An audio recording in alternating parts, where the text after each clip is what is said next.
हर किसी के मन में ये सवाल जरूर आता है कि केदारनाथ मंदिर को आखिर किसने और किस मकसद से बनाया। और सबसे चौंकाने वाली बात यह है कि केदारनाथ धाम का शिवलिंग बाकी शिवलिंगों से इतना अलग क्यों है, इसके पीछे कौन सा रहस्य छिपा है। हजारों साल पहले जब विज्ञान की आज की तरह तरक्की नहीं हुई थी, तब उस दौर के लोग इस मंदिर को बनाने के लिए इंटरलॉकिंग जैसी आधुनिक टेक्नोलॉजी को कैसे जानते थे। और सबसे हैरान करने वाली बात यह है कि बिना किसी नुकसान के 400 सालों तक ये मंदिर बर्फ में कैसे दबा रहा और इसके पीछे की कहानी क्या है। जब मंदिर के कपाट 6 महीने के लिए बंद हो जाते हैं, तब अंदर जलने वाला दीपक आखिर 6 महीने तक कैसे निरंतर जलता रहता है। और सबसे बड़ा सवाल, 2013 की बाढ़ के समय जब पूरा क्षेत्र तबाह हो गया था, तो मंदिर को बचाने के लिए पीछे से आई विशाल भीमशिला किसने रखी। क्या यह सब महज एक संयोग था या किसी दैवीय शक्ति का चमत्कार। इन सभी रहस्यमयी घटनाओं का जवाब ढूंढने के लिए हमारे साथ बने रहिए, क्योंकि इस डॉक्यूमेंट्री में हम आपको केदारनाथ धाम के अनसुने रहस्य आपको बताएंगे। ये वो रहस्य हैं जिनका जवाब शायद आज भी विज्ञान के पास नहीं है।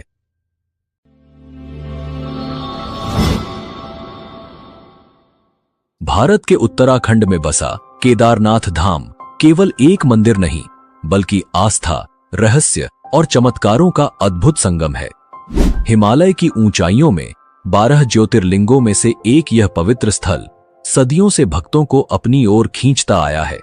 पर क्या आप जानते हैं कि इस मंदिर के हर पत्थर के पीछे छिपी हैं अनगिनत कहानियां, जो केवल आस्था ही नहीं बल्कि चमत्कारों और विज्ञान से भी जुड़ी हैं।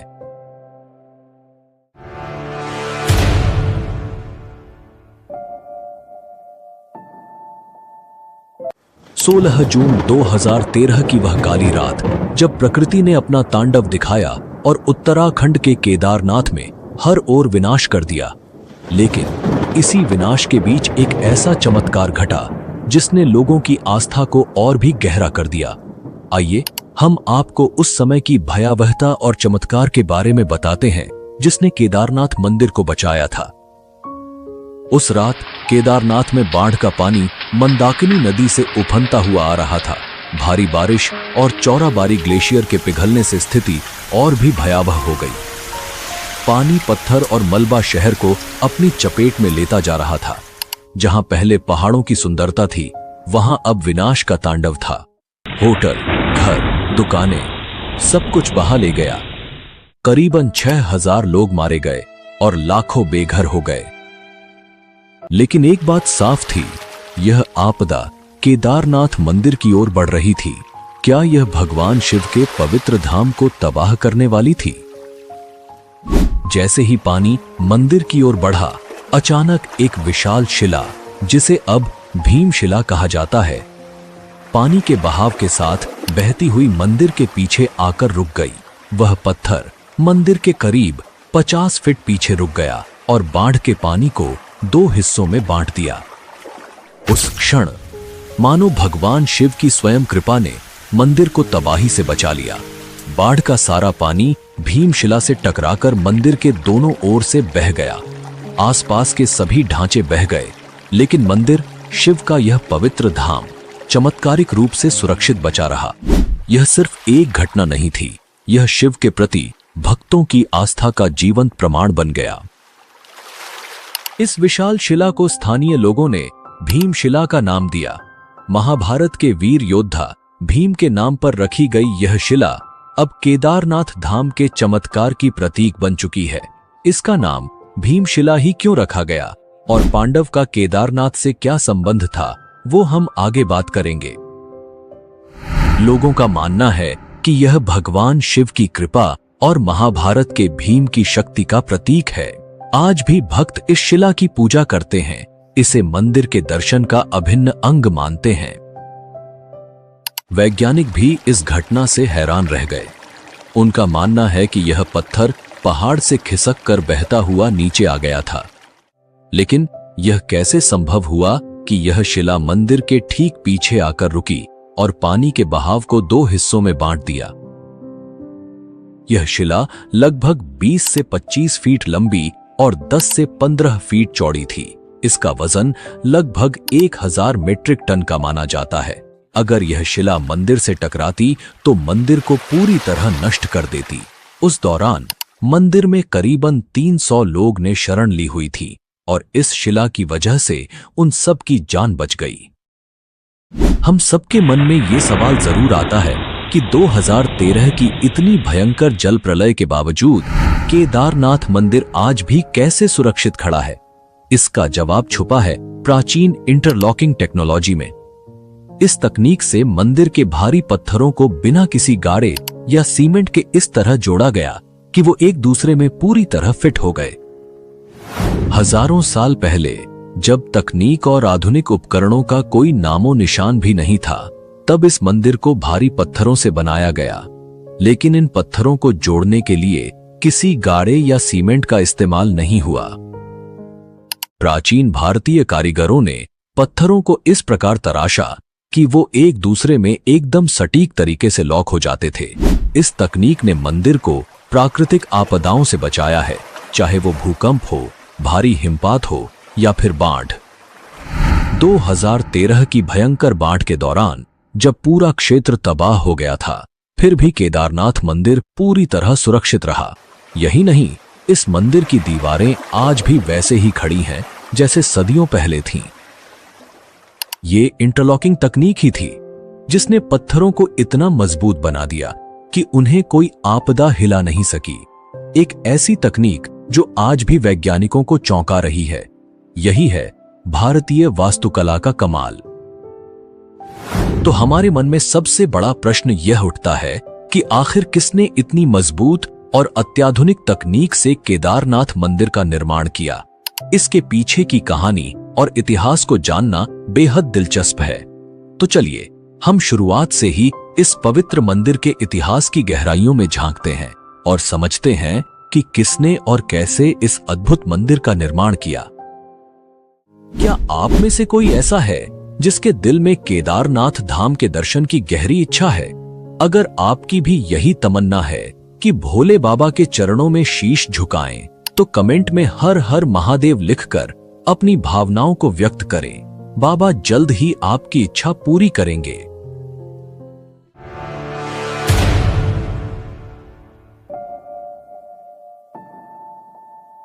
केदारनाथ मंदिर का निर्माण अत्यंत रहस्यमय और प्राचीन माना जाता है। यह मंदिर न केवल धार्मिक दृष्टि से महत्वपूर्ण है, बल्कि इसके निर्माण के साथ जुड़ी पौराणिक कथाएं इस स्थल को और भी अधिक अलौकिक और रहस्यमयी बनाती हैं। इसमें हम 3 कथा पर बात करेंगे, जिसमें सबसे प्रसिद्ध कथा है महाभारत की। तो आइए जानते हैं इस मंदिर के निर्माण के बारे में। धार्मिक ग्रंथों में वर्णित कथा के अनुसार महाभारत के युद्ध में विजय प्राप्त करने के बाद युधिष्ठिर को हस्तिनापुर का राजा घोषित किया गया। लगभग 4 दशकों तक उन्होंने हस्तिनापुर पर शासन किया। एक दिन पांडव भगवान श्री कृष्ण के साथ बैठकर महाभारत युद्ध की समीक्षा कर रहे थे। उस समय पांडवों ने श्री कृष्ण से कहा, हे नारायण, हम भाइयों पर अपने बंधु बांधवों और गुरुजनों की हत्या का कलंक है। इस कलंक को कैसे मिटाया जाए? श्री कृष्ण ने उत्तर दिया, भले ही तुमने युद्ध में विजय प्राप्त की हो, लेकिन तुमने अपने बंधु बांधवों का वध किया है और इसके कारण तुम पाप के भागी बने हो। इन पापों से मुक्ति सिर्फ महादेव ही दिला सकते हैं। इसलिए अब समय आ गया है कि तुम महादेव की शरण में जाओ। इसके बाद श्री कृष्ण द्वारका लौट गए और पांडव पापों से मुक्ति के लिए चिंतित रहने लगे। उसी दौरान पांडवों को खबर मिली कि भगवान श्री कृष्ण ने अपना देह त्याग दिया है। इस दुखद समाचार ने पांडवों को झकझोर दिया। अब जब उनके सदा के सहायक कृष्ण भी नहीं रहे, पांडवों ने अपने राज्य परीक्षित को सौंप दिया और द्रौपदी सहित भगवान शिव की तलाश में निकल पड़े। सबसे पहले पांडव काशी पहुंचे, लेकिन वहां भोलेनाथ के दर्शन नहीं हुए। वे कई अन्य स्थानों पर भी गए, परंतु जहां भी पांडव पहुंचते, शिव जी वहां से चले जाते। इस खोज में वे एक दिन हिमालय तक आ पहुंचे। तब भगवान शिव ने पांडवों को आता देख नंदी का रूप धारण कर लिया और पशुओं के झुंड में चले गए। भगवान शिव को पाने के लिए भीम ने एक योजना बनाई। उन्होंने विशाल रूप धारण कर अपने पैर केदार पर्वत के दोनों ओर फैला दिए ताकि कोई भी पशु उनके पैरों के बीच से निकल सके। लेकिन नंदी रूपी भगवान शिव ने ऐसा नहीं किया। तभी भीम ने नंदी को पहचान लिया और पकड़ने का प्रयास किया, लेकिन शिव जी धरती में समाने लगे। भीम ने उनका पिछला हिस्सा पकड़ लिया। भगवान शिव पांडवों की भक्ति से प्रसन्न हुए और उन्हें दर्शन देकर उनके पापों से मुक्त कर दिया।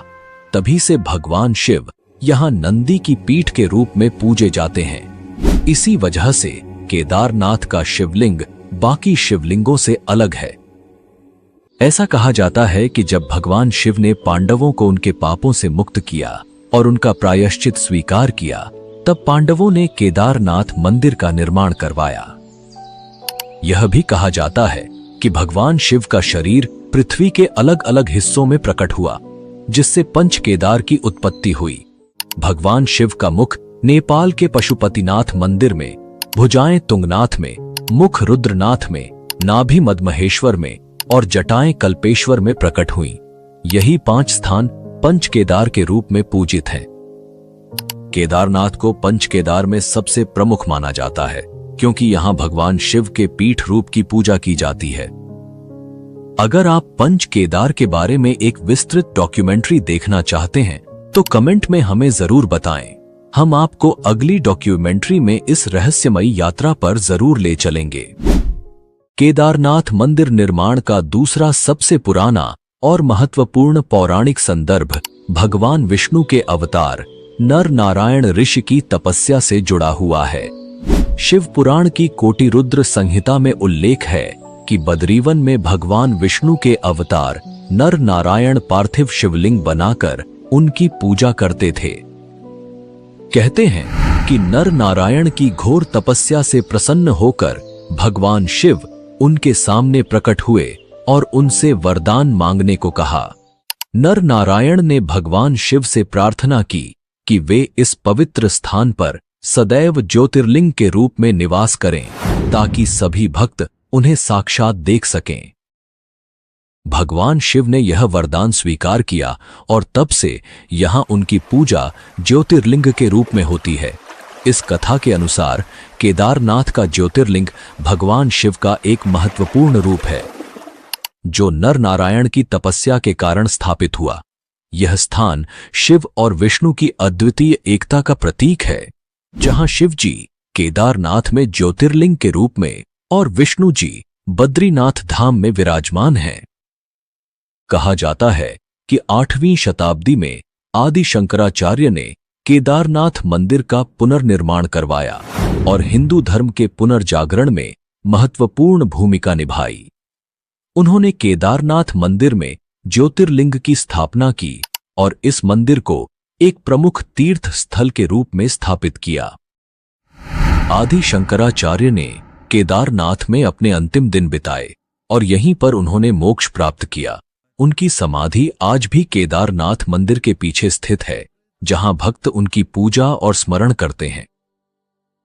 हाल के प्रमुख इतिहासकार डॉक्टर शिव प्रसाद डबराल का मानना है कि शैव संप्रदाय के अनुयायी आदि शंकराचार्य और उनके छात्रों के आने से बहुत पहले इस क्षेत्र में सक्रिय थे। इस मान्यता के आधार पर यह संभव है कि मंदिर की प्राचीनता को सटीक रूप से निर्धारित करना मुश्किल हो, खासकर जब पाली या ब्राह्मी भाषा में लिखी गई लिपि को अब तक पूरी तरह पढ़ा नहीं जा सका है। मध्य प्रदेश के ग्वालियर राज्य में पाए गए एक पत्थर के शिलालेख से यह पुष्टि होती है कि मालवा के राजा भोज, जिन्होंने 1077 से 1099 ईस्वी तक शासन किया था, वो केदारनाथ मंदिर के निर्माण के लिए जिम्मेदार थे। इस दावे का समर्थन एपिग्राफिया इंडिका खंड 1 नामक ग्रंथ से भी होता है। यह शिलालेख एक महत्वपूर्ण प्रमाण है जो राजा भोज के समय के दौरान मंदिर के निर्माण का संकेत देता है। साल 1882 में लिखे गए हिमालयन गजेटियर के अनुसार केदारनाथ मंदिर का एक बड़ा हिस्सा पत्थर से निर्मित है, जिसमें सोने का मुलम्मा चढ़ा हुआ एक टॉवर गर्भगृह की छत पर मौजूद है। मंदिर के सामने पंडों के पक्के मकान तीर्थयात्रियों के ठहरने के लिए हैं, जबकि पुजारी या पुरोहित भवन के दक्षिणी ओर रहते हैं। इस विवरण के अनुसार मंदिर का वर्तमान ढांचा अपेक्षाकृत नया है, जबकि पुराना भवन गिरकर नष्ट हो चुका था। आपको क्या लगता है, केदारनाथ मंदिर कितने साल पुराना हो सकता है और इसका निर्माण किसने करवाया होगा? आपकी राय कमेंट करके हमें जरूर बताएं, ताकि आपके तर्क और विचार भी लोग देख सकें।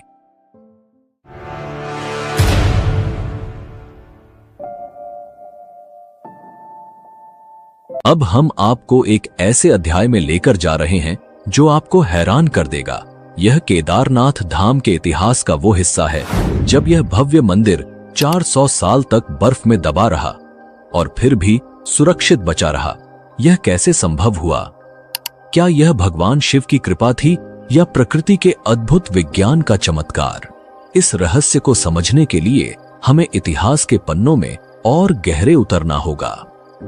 ऐसा कहा जाता है कि 13वीं से 17वीं शताब्दी तक केदारनाथ मंदिर लगभग 400 वर्षों तक बर्फ की मोटी परत के नीचे दबा रहा। इसे छोटा हिमयुग भी कहा जाता है, जब हिमालय में ग्लेशियरों का विस्तार इतना बढ़ गया था कि केदारनाथ धाम जैसे बड़े क्षेत्र पूरी तरह बर्फ में समा गए। लेकिन सबसे चौंकाने वाली बात यह है कि इतने वर्षों तक बर्फ के नीचे दबे रहने के बावजूद मंदिर की संरचना को कोई गंभीर नुकसान नहीं पहुंचा। देहरादून स्थित Wadia institute of Himalayan geology के वैज्ञानिकों ने इस रहस्य पर गहन अध्ययन किया। वैज्ञानिक विजय जोशी के नेतृत्व में इस क्षेत्र की गहन जांच की गई और यह पाया गया कि मंदिर की दीवारों और पत्थरों पर आज भी बर्फ के दबाव और हिमनदीय गतिविधियों के निशान साफ देखे जा सकते हैं। लेकिन जो सबसे खास बात सामने आई वह थी मंदिर की पत्थरों की लुमिनेसेंस डेटिंग, जिससे यह प्रमाणित हुआ कि मंदिर उस दौर में बर्फ के नीचे दबा रहा। तो क्या यह केवल स्थापत्य कौशल था या कोई और रहस्यमय शक्ति? केदारनाथ मंदिर की मजबूत संरचना ने इसे बर्फ के नीचे दबने के बावजूद पूरी तरह से सुरक्षित रखा। मंदिर का निर्माण विशाल पत्थरों से हुआ है, जिन्हें इंटरलॉकिंग तकनीक से जोड़ा गया है। बिना सीमेंट के इन पत्थरों की आपस में जकड़ इतनी मजबूत थी कि बर्फ का भारी दबाव भी इसे हिला नहीं सका। दोस्तों, अगर आपको हमारी वीडियो पसंद आ रही है तो अभी लाइक करें और चैनल को सब्सक्राइब करना न भूलें। आपका एक लाइक और सब्सक्रिप्शन हमें और भी बेहतर कंटेंट लाने में मदद करेगा।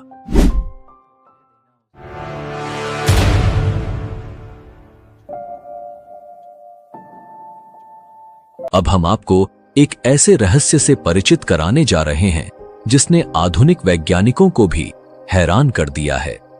केदारनाथ और रामेश्वरम के बीच का गहरा जियोमेट्रिकल अलाइनमेंट, ये वाकई एक चौंकाने वाली बात है।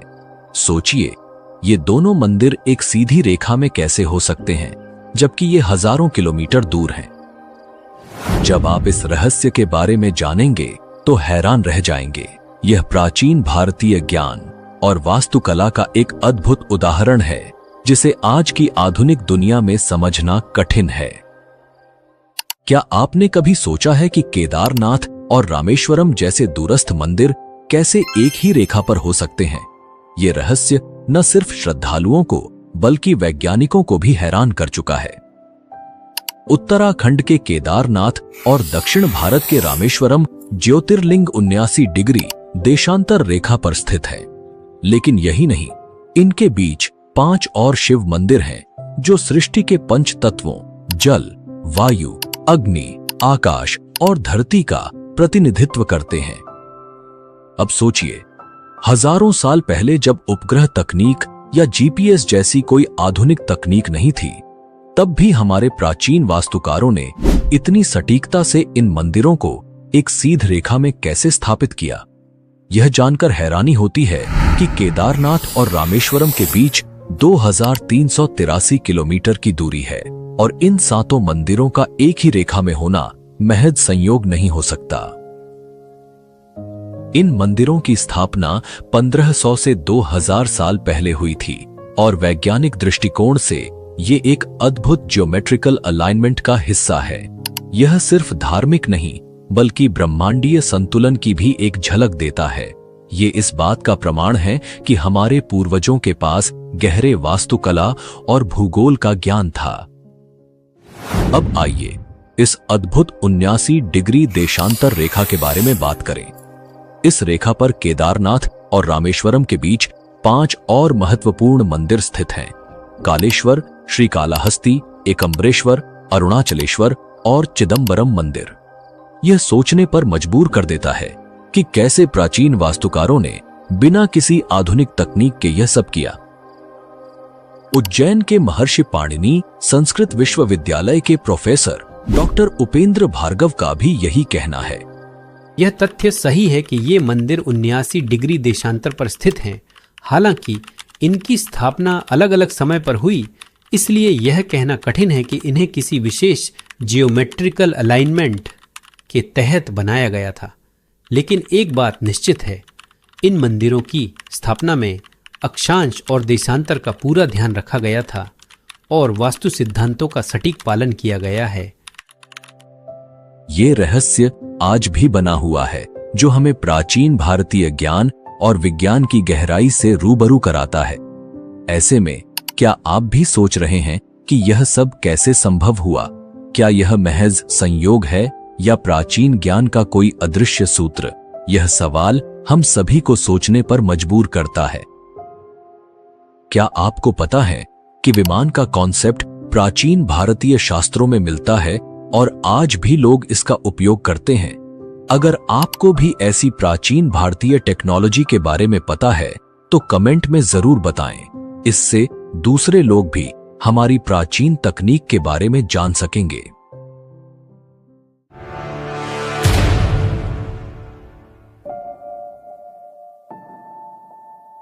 चलो अब हम केदारनाथ के उस रहस्य की बात करते हैं जो सालों से भक्तों और वैज्ञानिकों को हैरान कर रहा है। हर साल जब केदारनाथ मंदिर के कपाट सर्दियों में बंद हो जाते हैं तो मंदिर के अंदर जलने वाला दीपक अगले 6 महीने तक बिना बुझा रहता है।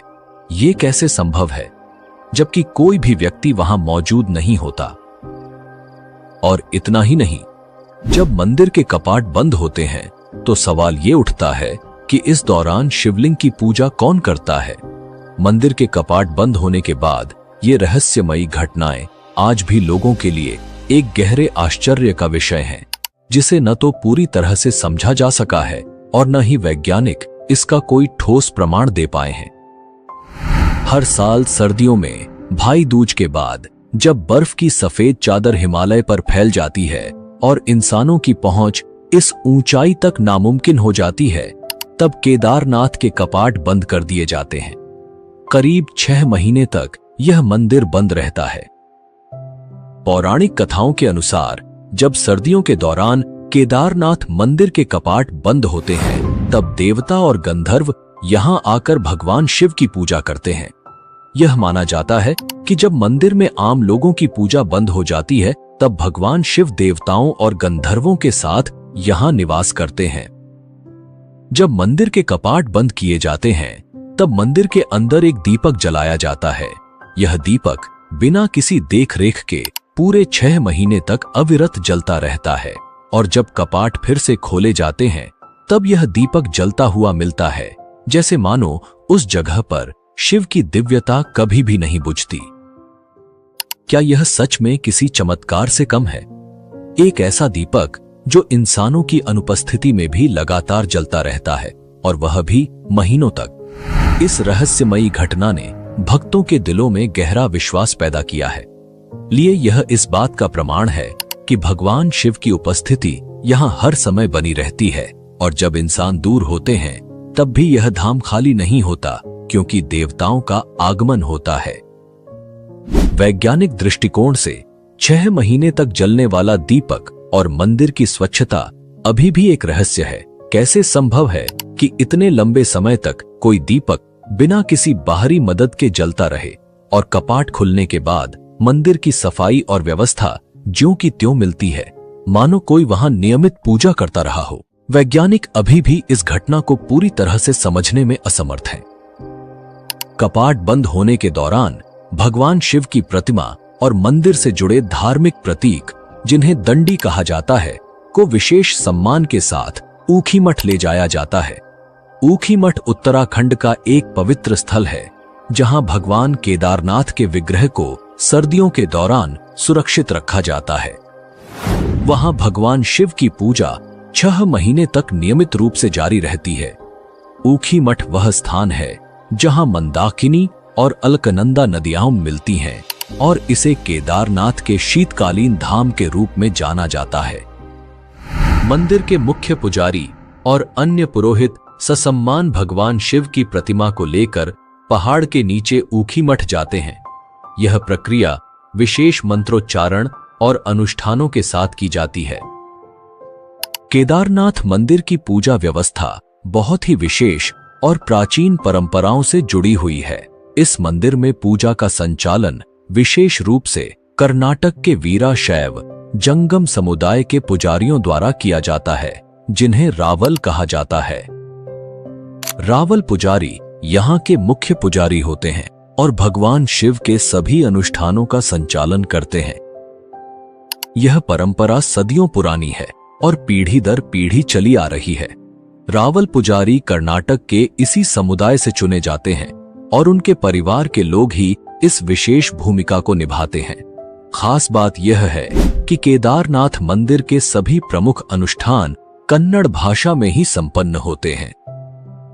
यह परंपरा प्राचीन काल से चली आ रही है और आज भी इसका पूरी श्रद्धा और विधि से पालन किया जाता है। पुराणों में एक और रहस्य बताया गया है कि एक दिन केदारनाथ और बद्रीनाथ लुप्त हो जाएंगे। माना जाता है कि जब नर और नारायण पर्वत आपस में मिल जाएंगे, तब इन दोनों धामों का मार्ग पूरी तरह बंद हो जाएगा और भक्त इन धामों के दर्शन नहीं कर पाएंगे। इसके बाद भविष्य में भविष्य बद्री और भविष्य केदार नामक नए तीर्थ स्थलों का उद्गम होगा। यह भविष्यवाणी हिंदू धर्म ग्रंथों में वर्णित है और इसे एक दिव्य संकेत के रूप में देखा जाता है। धार्मिक मान्यताओं के अनुसार यह घटना आने वाले युगों में घटित होगी और इससे भक्तों को नए तीर्थ स्थलों के दर्शन करने का अवसर मिलेगा। तो यह था केदारनाथ मंदिर का वह रहस्य, भीमशिला का चमत्कार, मंदिर का अलौकिक निर्माण, 400 साल तक बर्फ में दबे रहना, देवताओं और गंधर्वों की पूजा, 6 महीने तक अविरत जलने वाला दीपक और भक्तों की अटूट आस्था। ये सब सिर्फ एक धार्मिक कथा नहीं है, बल्कि उस अलौकिक शक्ति का प्रतीक है जो भगवान शिव के इस पवित्र धाम को अनंत काल तक पावन बनाए रखती है। यह मंदिर हमें एक ओर वैज्ञानिक रहस्यों से हैरान करता है, तो दूसरी ओर हमारी आस्था को और भी मजबूत बनाता है। अगर आपको ये डॉक्यूमेंट्री पसंद आई हो तो हमें कमेंट में अपना फीडबैक जरूर बताएं, और अगर आपने चैनल को अभी तक सब्सक्राइब नहीं किया है तो जल्दी से कर लीजिए, ताकि ऐसी ही रोचक और रहस्यमयी डॉक्यूमेंट्री आपको मिलती रहे। मिलते हैं अगली डॉक्यूमेंट्री में, तब तक के लिए धन्यवाद। जय